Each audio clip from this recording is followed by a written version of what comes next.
Hello दोस्तों, मैं प्रद्युम्न आप सभी का स्वागत करता हूं PS0099 क्लासेस के एक नए वीडियो लेक्चर में। पिछले वीडियो लेक्चर में हम लोगों ने देख लिया था डीएलएड फोर्थ सेमेस्टर के इंग्लिश के राजन सीरीज के 60 बहुविकल्पीय प्रश्नों को, जो कि पार्ट नंबर 3 के अंतर्गत हम लोगों ने देख लिया था। आज हम लोग उसी के आगे देखने वाले हैं पार्ट नंबर 4, जो कि आपका है क्वेश्चन नंबर 61 से। तो चलिए शुरू करते हैं। Question number 61, fill the preposition of the following sentence. यहाँ इस सेंटेंस में आपको प्रीपोजिशन भरना है। देखते हैं sentence. B shall come that dash an hour. Option देखते हैं। A at, B to, C in, D of. तो इस क्वेश्चन का राइट आंसर जो होने वाला है वो है आपका ऑप्शन सी, इन।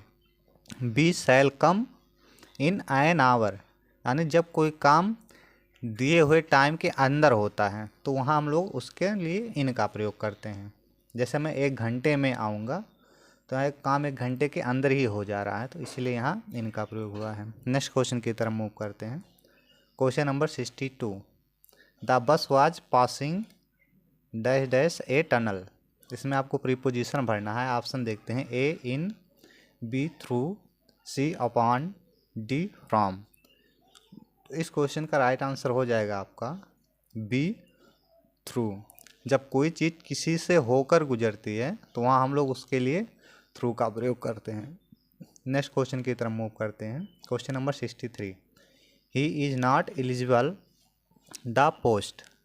ऑप्शन देखते हैं। A on, B at, C for, D in. इस क्वेश्चन का राइट आंसर हो जाएगा आपका ऑप्शन नंबर सी, फॉर। यानी कि वह उस पोस्ट के लिए एलिजिबल हैं, तो के लिए के हम लोग यहाँ फॉर का प्रयोग करेंगे। नेक्स्ट क्वेश्चन की तरफ मूव करते हैं। Question number 64, fill in the blanks in the following sentence with a appropriate coordinating conjunction. He is poor, यहाँ आपको भरना है dash dash. He is happy, वह गरीब है और क्या है, खुश भी है। तो यहाँ आपको प्रीपोजिशन भरना है। ऑप्शन देखते हैं। A as well as, B for, C at, D neither. तो इस क्वेश्चन का राइट आंसर हो जाएगा आपका option number C, at. He is poor, वह गरीब है, यट ही इज हैप्पी, फिर भी खुश है।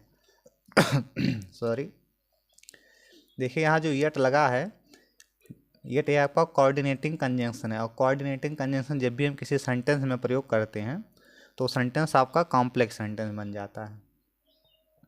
नेक्स्ट क्वेश्चन की तरफ मूव करते हैं। Question number 65, Shubhra is not only honest but also gentle is.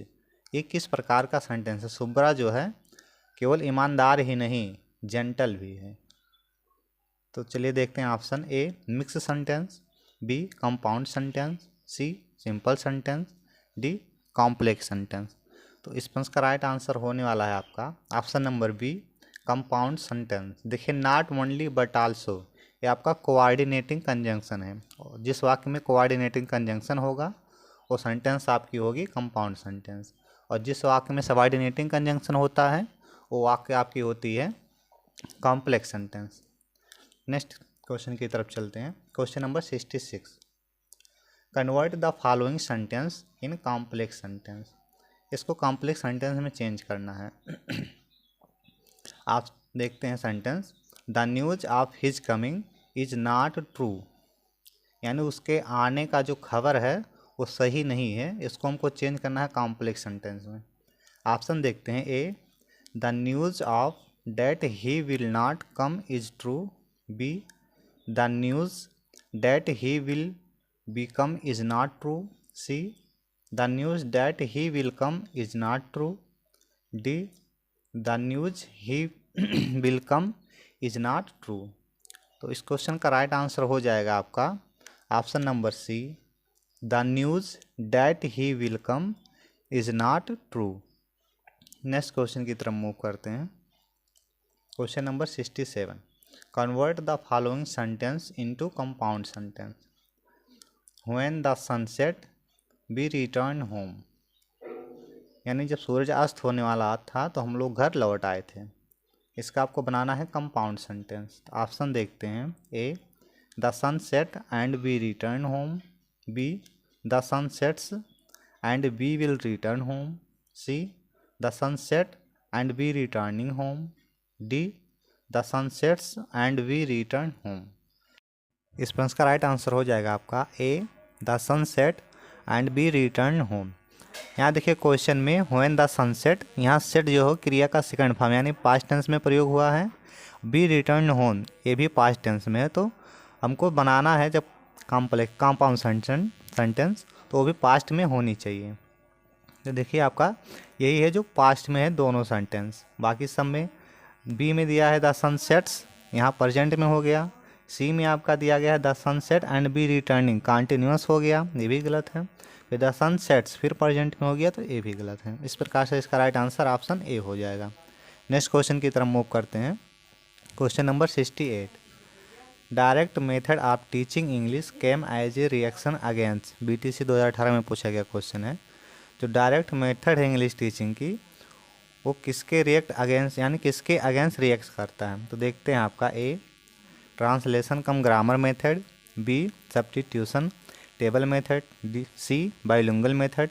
D, structural cum situational approach और मेथड। तो इस क्वेश्चन का राइट आंसर हो जाएगा आपका option A, translation cum grammar method. Next question की तरफ मूव करते हैं। Question number 69, the structural approach relate to, BTC 2018 में पूछा गया क्वेश्चन है। जो स्ट्रक्चरल अप्रोच है वो किससे संबंधित है। Option A, word pattern. B, sentence pattern. C, both A and B. D, letter pattern. इस क्वेश्चन का राइट आंसर हो जाएगा आपका option C, both A and B, यानी वर्ड पैटर्न से भी रिलेट है और सेंटेंस पैटर्न से भी रिलेट है। नेक्स्ट क्वेश्चन की तरफ मूव करते हैं। Question number 17, adjective of differ is, यानी डिफर का एडजेक्टिव क्या होगा। BTC 2018 में पूछा गया क्वेश्चन है।